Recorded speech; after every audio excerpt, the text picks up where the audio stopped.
Heather with the Moscow here, and today we're back in these flower beds to do the next step of making them super usable. We're installing drip irrigation. So I've never done drip irrigation before, but I did a ton of research on it. And so I kind of wanted to put together the beginner's guide to drip irrigation, or drip irrigation for beginners. And I wanted to take you guys on this process with me so that if you have no idea about drip irrigation, then you can get started. When I first heard about drip irrigation, I was kind of intimidated because it seemed like a lot, or like it'd need a lot of maintenance, or that it'd be super expensive. And it turns out it's a little less expensive than I thought it would be. And the maintenance isn't really that bad. It's not as intensive as I thought it would be. So I'm really excited to use this. I work 12-hour shifts, and on my long week I work every day but Thursday. So my plants are suffering because I can't water them, and it's probably impeding quite a bit my ability to really use these beds like I want to and garden like I want to, because the only water that they can really get is what the sky provides them. And you know, thankfully that's been decent. But putting drip irrigation in is going to be a game changer for me as far as having, you know, containers full of plants. They're not going to die so easily, and it's really going to take that when we go out of town or when I'm working a long week and make it really usable for me. So I thought that this would be something to share with you guys that maybe haven't thought about drip irrigation or don't know how to do it, and we'll get started. So kind of the first thing that I would like to cover is more or less the basics of how we're going to do this and the supplies that you need. So I bought all of my supplies from Home Depot. I used all of items that were the DIG or the DIG brand. I just thought that I would use the same brand. I did read somewhere that some of the fittings aren't exactly the same size for other brands. I don't know that to be true for sure, but I thought just to keep the bases covered we would use that. Home Depot seemed to have the most reasonably priced and selection of products that I would need, so I could order them all online and have them sent to my home, which was great during this time. So I ordered, you need 1/2-inch poly black tubing. Think of that as like your water hose, if you will. We're going to connect this up to our outdoor spigot with a water timer that has 4 zones. So later if I want to add more zones for drip, then we have that option. I ordered that timer from Amazon. So you need 1/2-inch, basically 1/2-inch poly tubing to get the water to the bed or the area that you want to irrigate.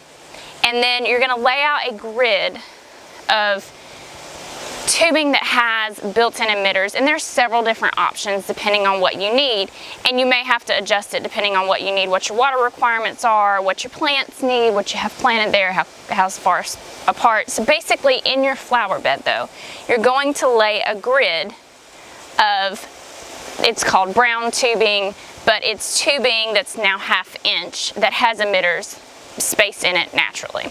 So think of that as like a Swiss cheese tubing. So you've got your black poly tubing that gets the water where you need it to go, and then you've got your Swiss cheese tubing that has your waters your plants for you. That Swiss cheese tubing comes in different sizes.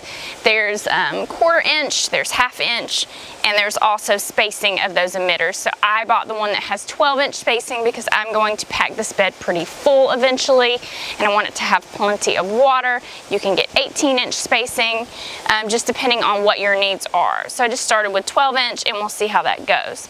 So we're going to lay a grid pattern out of that tubing. Also bought 1/4-inch black poly and 1/4-inch emitter brown Swiss cheese tubing so that I can connect into my irrigation system for the beds some containers that I'm going to have here.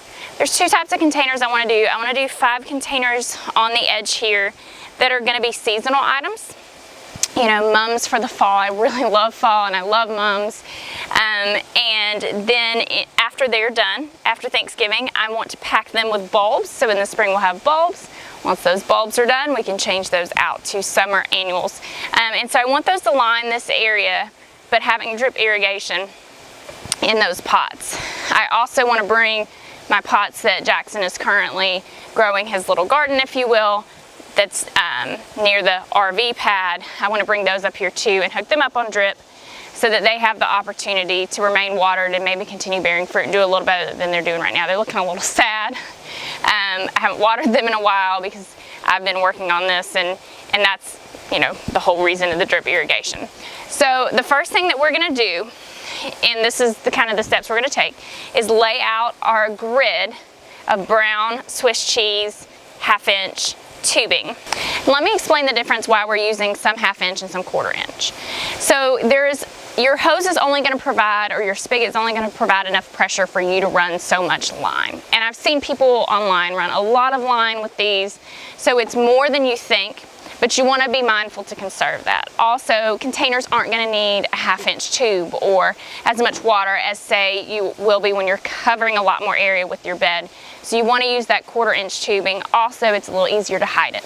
So the steps we're going to take here are, we're going to lay out our grid on both sides, and then we're going to take our black poly and we're going to run it back to the spigot, and then we're going to connect it to the spigot and the water timer, and that's pretty much it. We're also going to use landscape staples to tack it down, and we're going to cover it with mulch. Another day we'll come out here and connect the containers on drip, because I don't have the containers up here, and let's just hit one chunk at a time. So today, gonna get these beds, so let's get started. The first thing that we're gonna do is lay out our grid of 12 inch brown Swiss cheese emitter tubing, 1/2 inch, 12 inch spacing tubing. This does not have to be perfect. You can move it later. You can cut it with just your pruning shears, and you can change it and adapt it to what you need. So lay out what you think, and then you might have to adapt it later, but let's get that tubing laid out. So this here is our 1/2 inch emitter tubing with the emitter spaced every 12 inches. So this is what I'm referring to as Swiss cheese tubing. So if you'll notice here, there's holes every 12 inches in this tubing. So we're gonna start right here in this corner, and we're gonna use landscape staples to tack it down. We're just gonna cut it with actually scissors. Usually I would use pruning shears for something like this, or hand pruners. However, I can't find them, so scissors will have to do. So we're gonna just run all the way down this way, and when we get to the end over here, we're gonna just go ahead and cut it. And then we're gonna do the same thing about 12 inches back, so somewhere around here. Run it all the way down, cut it, and then we'll start connecting them. Alrighty, so we've got 3 lines. And they're just landscape stapled down every so often. This stuff is kind of squirrely, so you kind of have to work with it. Got a little excess here. So now we're going to do the same thing going this direction here. Now, we have a log home, and you try not to get anything exactly near the house. So right here, we won't be putting anything that close. I may put a container right here so that we don't have a bunch of water, but we're going to stop it about here. And just do a couple more lines this way. Obviously this one's a little thicker, so I may do 4 lines this way, and we'll tie it in to this, but I'll show you how to do that in a little bit. And then I'll also lay these as well. Alrighty, so we've got all of this bed laid. Sorry you guys, it's starting to get really sunny out here. Let's see if I can knock that down. It's starting to get really sunny on this side. And you'll see where those end here. And then we also laid this bed. And on this side, we've got this bed. So now we're going to connect them all together. So basically what we have is a menagerie of elbow and T couplers that will go between them, and we'll add a little extra hose in the middle. So I'll show you how to do that. Box of things that I ordered for Home Depot for this drip irrigation system. You can buy multi-packs of T-split couplers and elbow couplers, and I'll show you what they look like. They make different ones based on whether or not you're using the black poly tubing, so basically your water hose or your supply line to your system, or your actual brown tubing. So this is a T coupler, and this is an elbow coupler. And so I've just cut a length of tubing that is roughly the size I need. Let me show you. I've cut a length of tubing here, and I've got to recut this end straight. But I've cut this length of tubing here, and I'm just going to now connect these with this elbow coupler, and then I'll connect it here with the T coupler. so that I can continue the line over to that line where I'll do another elbow and keep going down the line. All right, so you can see here I had to use the glove. It is a little hard to force them in, but you literally just force them in there. I've got my elbow coupler, and now I'm gonna do my T coupler. Alrighty, so we've got our elbow coupler here, and I've landscape stapled it down, and we've also got our T coupler here. So I'm just gonna go through and continue that with each one of our connections, and I'll show you where we're at after that. Like I say, it does take a little bit of force to get these in, and I am having a landscape staple them down. I'm hoping I have enough landscape staples, but they keep walking off. So we'll get it all connected up, and then I'll show you where we're at. Next step is going to be using black poly solid tubing to connect back to our water source from our Swiss cheese brown emitter tubing. So that tubing is also 1/2 inch, also Dig brand, available at Home Depot. I again ordered all of this from Home Depot, had it shipped to my home, so I didn't even have to go pick it out. But we just need to connect it back to its source. And again, you can run this for a little bit further in length than you would brown tubing because it doesn't have holes, so the pressure stays even more easily, or that's what my research shows. So we're gonna start in those 2 beds, connecting the brown poly tubing, and then we'll take it down to my water spigot. We're always fighting the sun when we do this time of day. The sun starts out sunny on the far side of the bed, and then as nap time goes, sun starts to creep in this direction. And right now I'm in the beautiful shade, and it's fantastic, and it's probably only like 85 degrees out here, maybe 90-ish, but it's not 100 like it has been. I'm not instantly pouring sweat like you've seen me be doing, like you have seen me do on other days. So it's great, but we're constantly fighting the shade. Just gonna use the black poly, put a T in here, channel it underneath here, but I need to first dig in here so that I can bury it just a little bit, so that I can get it over to this side and connect it in here.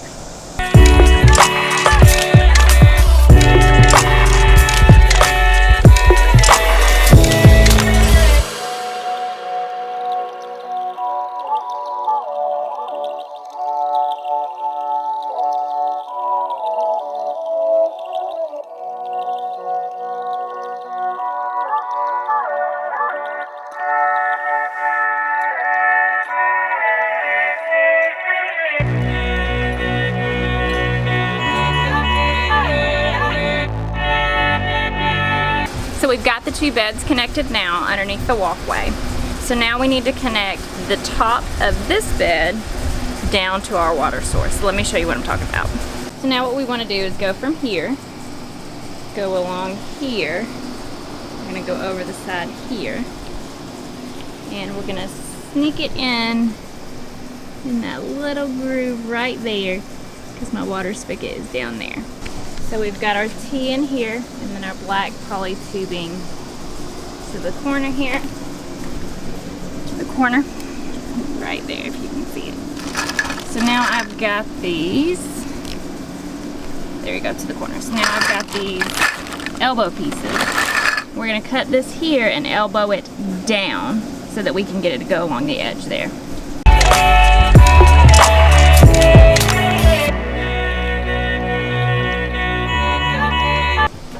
Put an elbow in here. You notice that I didn't use those black elbows I showed you. I went back to the brown ones that I had before because those black ones just weren't working out, and I had heard online that somebody didn't like them anyhow. So this runs down. This is probably the only part that's really noticeable, and maybe an eyesore, and I might need to do something later. But then if you notice here, it tucks in. Underneath here I placed a couple rocks so that it'll stay there.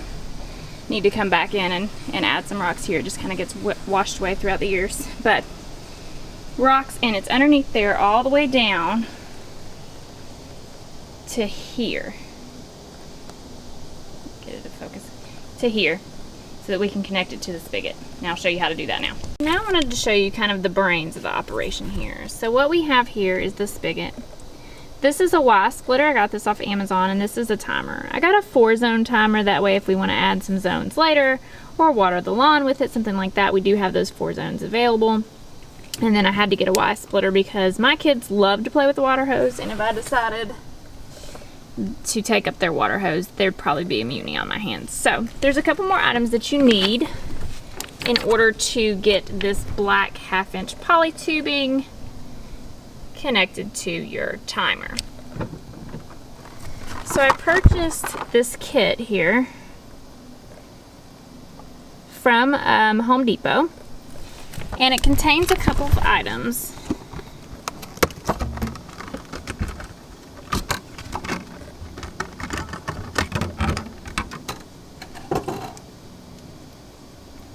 There is a backflow preventer with a mesh filter.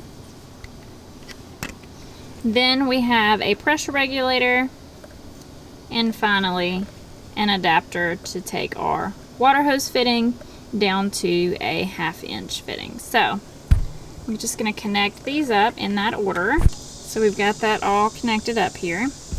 And then we're just going to attach that to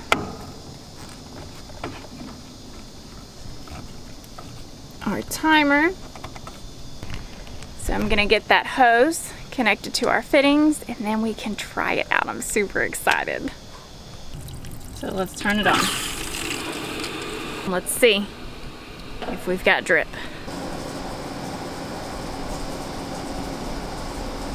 See water here. There's water there. So it looks like water is coming out in all the places. So I'm gonna get cleaned up. I'm gonna let it run for a little while and make sure that it, you know, we don't run across any problems after having it run for a certain period of time. I'm gonna clean up my supplies and tools and get those put away. And then I'm just going to put the mulch back over the beds so that we can be all done. I'm very excited. So I hope this was a really helpful how-to video, a beginner's guide to how to do drip. If you haven't done it before, it's not that difficult. It's not that many parts. I think it's something anyone can do, and I think it's really gonna change the way that we garden in these beds. It's gonna give us the availability to really keep water to things and have success growing. So comment below if you have any other tips on how to use drip tubing or preferences, anything like that, anything you saw that I did that you necessarily wouldn't do. Leave that in the comments section below. Thank you guys again so much for watching. Like, subscribe, bell, and we'll see you in the next video.